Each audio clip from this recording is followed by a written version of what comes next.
Пламя, че разбра, че в средно училище Васил Левски тази година ще има нови, много интересни специалности. Да, те наистина и аз ги разгледах и на мен много ми допаднаха.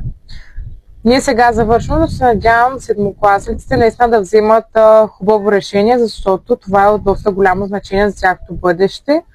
И за тяхното развитие след време. Точно така. Здравейте, това е 5-ти епизод на подкаста Раница с истории. Аз съм Теодора. Аз съм Пламена. И днес ще ви представим новите специалности. Разработка на софтуер, това е една от специалности, които тази година ще се изучава в нашето училище. 21 век вече е доста дигитализиран. И това е шанс на всеки един, който иска да се занимава с компютри, с IT специалността. Нека да дойде да провери, да разгледа също така и брошурите ни. Това е един нов шанс за абсолютно всички, които обичат да се забавляват и да стоят по цял ден на компютъра, но да стоят с цел, която ще им подпомогне в бъдещето и да могат да се реализират по какъвто и да е начин. Заповядайте, Джензи! Здравейте, тук сме с Ивайла от 8-я клас и тя е в специалността полиграфия. Здравей! Би ли ми обяснила какво всъщност изучаваш? Полиграфията е нещо много интересно, което когато ни го показаха, беше нещо ново за нас като паралелка в гимназията. И обясниха, че ще правим плакати, тениски, щампи, дизайни на много различни неща. И ето, когато влязаме в тази стая, научихме нов шрифт да пишем и много неща, които са просто нещо като забавление, не учение за нас. А ние имаме като цяло 9 часа на седмично, смисъл много е интересно. А би ли ни направила нещо, да ни покажеш как всъщност стават нещата? Да, ето тук на този компютър може да направим един ключодържател. Ако искате, даже може и с вашите имена. Добре, нека да напишем Кико.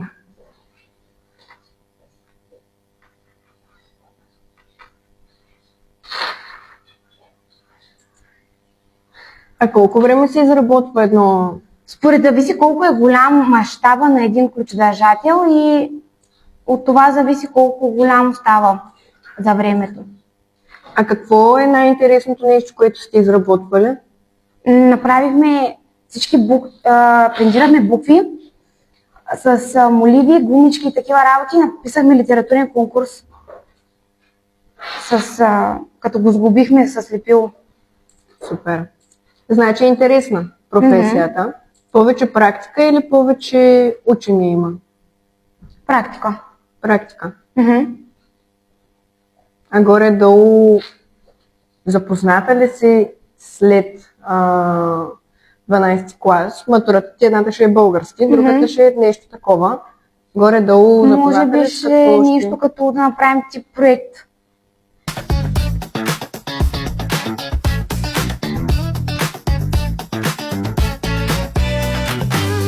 Сега Ивайла пусна ключодържателя да се изработва. Аз имам още няколко въпроса към нея. Мислиш ли да се реализираш след това с тази професия? Тази професия наистина дава много врати към бъдещето, защото първо, че можеш да работиш с други хора заедно и да изработват нещо. Второ, можеш да го правиш и сам.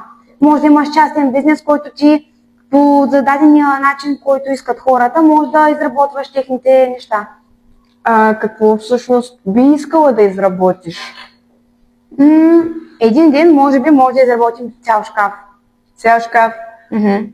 А горе-долу, какво би искала да изработиш в училище, ако ти бъде позволено? Нещо лично за теб, не за училището. Какво би си структурирала така на теб да ти харесва? Може да е, както тук виждаме, има кошничка, сте правили още други неща. Може би такива тип украшения от цветя и по детайли работи, обаче изисква много време. Горе-долу колко време бил най-големия ви проект? За да направиш един проект ти трябва първо да прецениш какви размери, и защото там не ги пишеш в сантиметри, там ги пишеш в милиметри. И мащаба трябва да го прецениш и да прецениш после как да си направиш също така поставка, да може да стоят прави и... Благодаря много.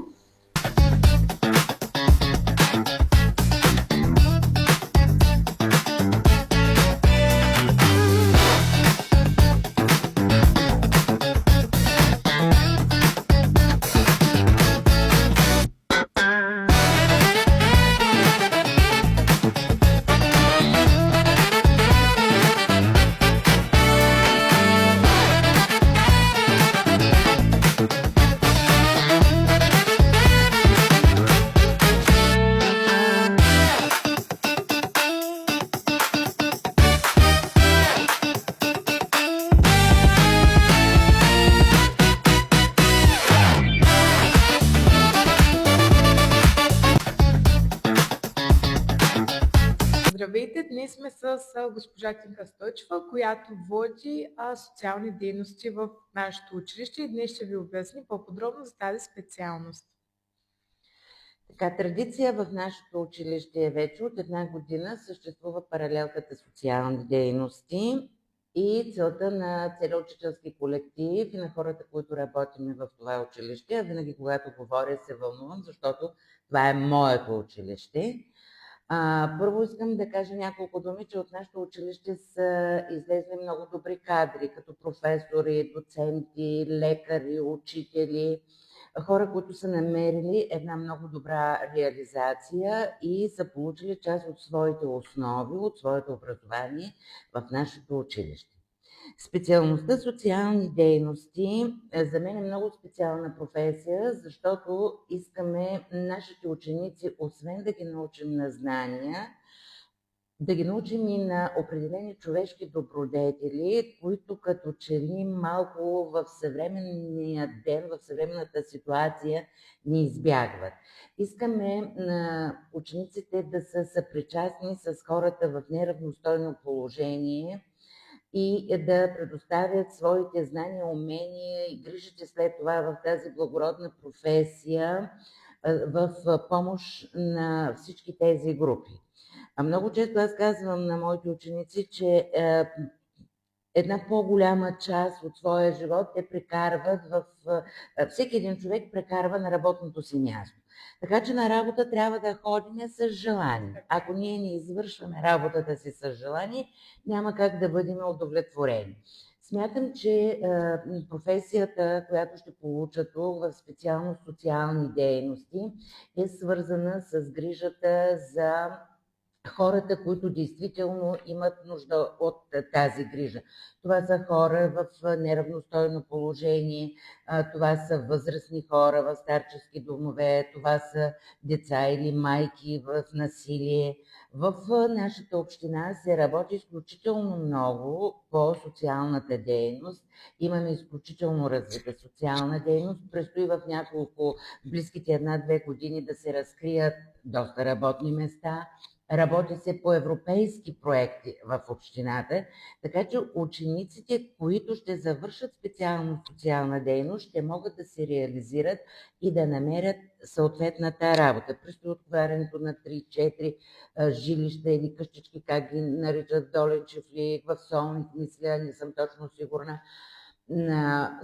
Имаме цял отдел за социални дейности, бюро по труда, специални програми в общината, работят социални по проектите. Всичко това намира най-бърза реализация на пазара на труда. Освен това, учениците, завършили специално социални дейности, 3-та степен на квалификация получават, веднага могат да продължат своето образование в висши учебни заведения. Софийския университет, нашата алма матер, специално точно социални дейности, както е при нас. В Шуменския университет специално социални дейности. Имаме вече ученици, които учат. Великотърновски университет специално социални дейности.